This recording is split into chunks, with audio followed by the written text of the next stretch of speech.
Today, my students in my electronics PBL, and I have both Aspire and Connolly students in that class, they are working with the special ed students on building their own decoration. We're helping them make decorations that light up either skeleton heads, Frankenstein heads, or jack-o'-lanterns. I like being an Aspire student because I feel challenged and,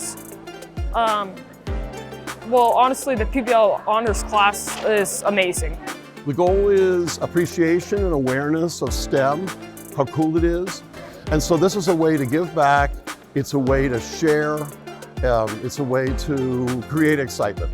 Some of the skills we're performing today is collaboration, working with others, demonstrating logic skills, and just having a good time. All of these kids are going to go through high school and go into some kind of STEM-enriched career. So the more they know about technology and electronics, the better. Another thing I like about being an Aspire student is since Aspire is so small, it feels like one big community and I know everybody there.